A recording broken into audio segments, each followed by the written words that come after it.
على عباده الذين اصطفى أما بعد فأعوذ بالله من الشيطان الرجيم ربكم الذي يزجي لكم الفلك في البحر لتبتغوا من فضله إنه كان بكم رحيما وإذا مسكم الضر في البحر ضل من تدعون إلا إياه فلما نجاكم إلى البر أعرضتم وكان الإنسان كفورا أفأمنتم أن يخسف بكم جانب البر أو يرسل عليكم حاصبا ثم لا تجدوا لكم وكيلا أم أمنتم أن يعيدكم فيه تارة أخرى فيرسل عليكم قاصفا من الريح فيغرقكم بما كفرتم ثم لا تجدوا لكم علينا به تبيعا ولقد كرمنا بني آدم وحملناهم في البر والبحر ورزقناهم من الطيبات وفضلناهم على كثير ممن خلقنا تفضيلا صدق الله العظيم وبلغنا رسوله النبي الكريم ونحن على ذلك من الشاهدين والشاكرين والحمد لله رب العالمين ربكم الذي يزجي لكم الفلك في البحر لتبتغوا من فضله إنه كان بكم رحيما. Your Lord is the one who causes ships to sail for you through the sea so that you may go in quest of His bounty. إنه كان بكم رحيما. He is ever merciful for you. So here Allah subhanahu wa ta'ala in this set of ayat, Allah subhanahu wa ta'ala is bringing us towards the oneness of Allah subhanahu wa ta'ala in yet another style, where Allah subhanahu wa ta'ala is mentioning His bounty, such a bounty and such a favor that nobody else can do, which is that Allah subhanahu wa ta'ala is saying that your Lord, your Rabb is the one who makes the ships sail for you so that you can, using this phenomenon, you can seek from the fadl or the grace of Allah subhanahu wa ta'ala, which is that people, because of this moving of the ships, the economy of the world runs and people get their livelihood. And because of the trade that happens, because through this means people get their food, people get their things of survival, people make their profits, and a lot of the grace of Allah subhanahu wa ta'ala. وَإِذَا مَسَّكُمُ الضُّرُّ فِي الْبَحْرِ. Now Allah subhanahu wa ta'ala is telling us to think about one particular situation related to it. وَإِذَا مَسَّكُمُ الضُّرُّ فِي الْبَحْرِ. When you face a hardship at sea, ظَلَّ مَن تَدْعُونَ إِلَّا إِيَّاهُ. In that moment of your trouble, your hardship, everything, all those that you called except from Allah alone, that you used to call, all of them vanish from you, all of them disappear from you. Stop thinking about them, let alone call after them for help in a hardship at sea. When your ships, or when you are at sea, then if the weather turns or the winds change and your ship, the security of it is in question, is in danger, then you forget about everyone and start calling after Allah subhanahu wa ta'ala to protect you, to save you. فَلَمَّا نَجَّاكُمْ إِلَى الْبَرِّ أَعْرَضْتُمْ. Allah subhanahu wa ta'ala says that once He brings you safe to the land, أَعْرَضْتُمْ, you turn away. وَكَانَ الْإِنسَانُ كَفُورًا. This is the way insan is, that human beings are very ungrateful. So this is a principle. Even the most grateful person, the most obedient, the person who is great in worship, still they are not fulfilling the right of the station of Allah subhanahu wa ta'ala. So in general, human beings are ungrateful, and particularly so in this situation or in those situations that when they are in their hardship, they are calling after Allah subhanahu wa ta'ala day in and day out, and then when Allah subhanahu wa ta'ala gives them respite and relief, then they forget about Allah subhanahu wa ta'ala and go back to their own ways. أَفَأَمِنْتُمْ أَن يَخْسِفَ بِكُمْ جَانِبَ الْبَرِّ أَوْ يُرْسِلَ عَلَيْكُمْ حَاصِبًا ثُمَّ لَا تَجِدُوا لَكُمْ وَكِيلًا. Allah subhanahu wa ta'ala says that, do you then feel secure from that He makes a part of the land sink down along with you? أو يرسل عليكم حاصبا, or that he sends down a rain of stones upon you. ثم لا تجدوا لكم وكيلا, whereupon you will find no one to protect you.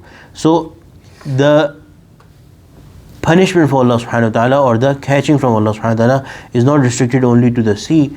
And when you return, then when you come out of that hardship, do you feel secure that Allah subhanahu wa ta'ala na'uzubillah cannot catch you and cause you to drown on land? Allah subhanahu wa ta'ala can do so. أَمْ أَمِنْتُمْ أَنْ يُعِيدَكُمْ فِيهِ تَارَةً أُخْرَى, or do you feel secure that he returns you, takes you back to the sea once again? فَيُرْسِلَ عَلَيْكُمْ قَاصِفًا مِّنَ الرِّيحِ, and sends a heavy storm of wind upon you. فَيُغْرِقَكُمْ بِمَا كَفَرْتُمْ, and then this wind drowns you because of your kufr, because of the disbelief that you used to do. ثُمَّ لَا تَجِدُوا لَكُمْ عَلَيْنَا بِهِ تَبِيعًا, then you will find no one to help. Allah. وَلَقَدْ كَرَّمْنَا بَنِي آدَمَ. Allah subhanahu wa ta'ala says that we have bestowed dignity, we have honored the children of Adam. So this also goes back to what we read last time, that Shaitan had also asked Allah subhanahu wa ta'ala that you are asking me to do sajda, prostrate before this human being which is made of clay. So the question was that how is this superior to me? So at that point Allah subhanahu wa ta'ala did not answer the question. And the answer to the question is that this question, Shaitan or any creation of Allah subhanahu wa ta'ala, it's not their station that they question the command of Allah subhanahu wa ta'ala and try to understand it through logic. Some of the commands of Allah subhanahu wa ta'ala will make sense to the creation, some of them will not. The job of the creation is to listen and to obey and not ask questions. This is what Shaitan did, that if you are asking me to do sajda, why should I do sajda? What is the logic behind it? So therefore Allah subhanahu wa ta'ala did not answer this question.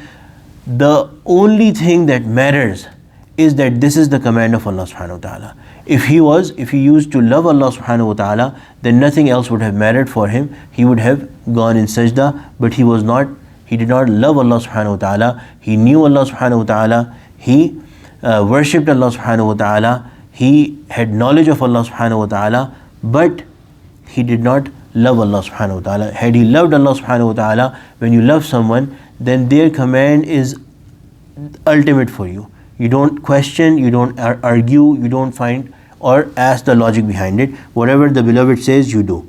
But Shaitan, he asked this question.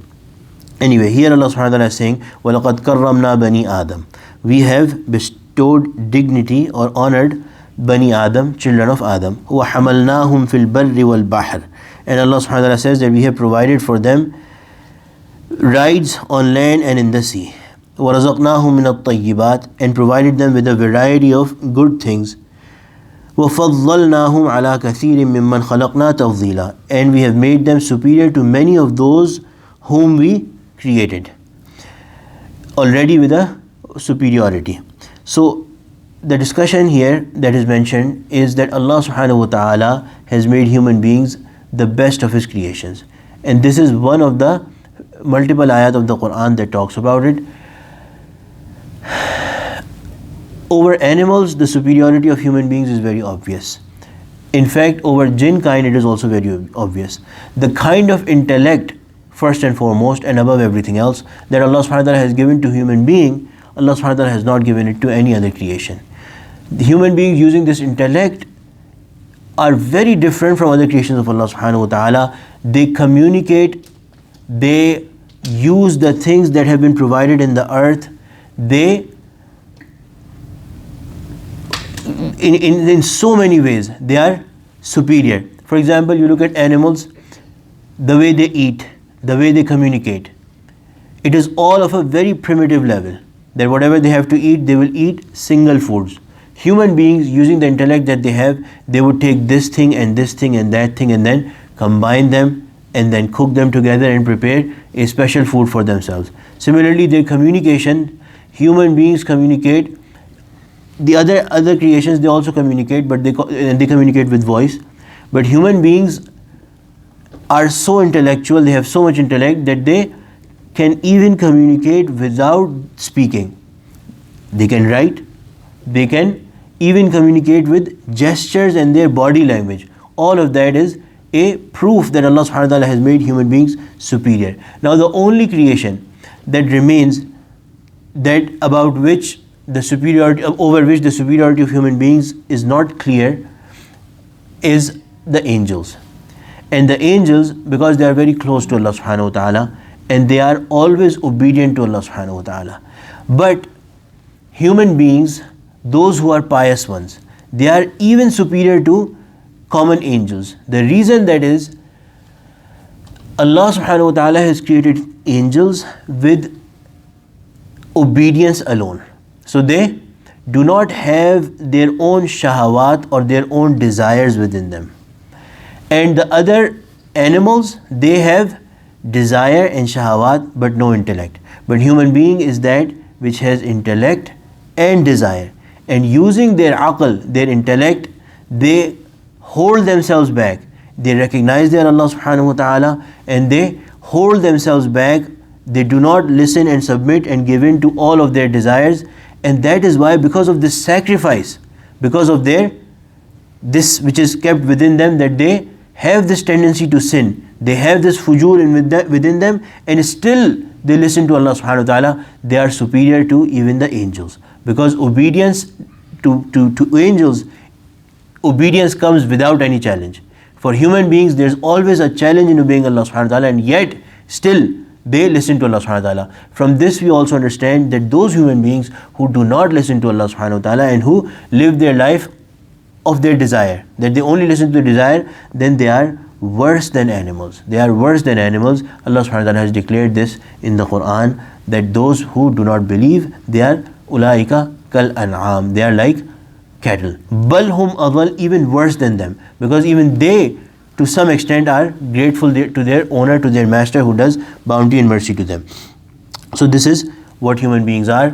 And then of course angels, specific angels, for example Hazrat Jibreel alayhi salam, Hazrat Mikail alayhi salam, all these angels, they are superior to common salihin as well. But the salih, common obedient pious human beings, they are higher in status than common angels. The superior most of human beings, which are the Anbiya, which are the prophets, they are even more superior than the superior most of angels. ربنا تقبل منا إنك أنت السميع العليم وتب علينا إنك أنت التواب الرحيم لا إله إلا الله الحليم الكريم سبحان الله رب العرش العظيم والحمد لله رب العالمين نسألك موجبات رحمتك وعزائم مغفرتك والغنيمة من كل بر والسلامة من كل إثم لا تدع لنا ذنبا إلا غفرته ولا هما إلا فرجته ولا حاجة هي لك رضا إلا قضيتها يا أرحم الراحمين يا رب العالمين. اللهم إنا نسألك فرجا قريبا ورزقا واسعا وصبرا جميلا والعافية من كل بلاء. اللهم إنا نسألك من فجاءة الخير ونعوذ بك من فجاءة الشر. اللهم إنا نعوذ بك من زوال نعمتك وتحول عافيتك ومن فجاءة نقمتك ومن جميع سخطك. اللهم زدنا ولا تنقصنا، اللهم أكرمنا ولا تهنا، اللهم أعنا ولا تعن علينا، اللهم آثرنا ولا تؤثر علينا، وارضنا وارض عنا. ربنا تقبل منا إنك أنت السميع العليم وتب علينا إنك أنت التواب الرحيم. وصلى الله تعالى على خير خلقه سيدنا مولانا محمد وعلى آله وصحبه أجمعين. آمين برحمتك يا أرحم الراحمين.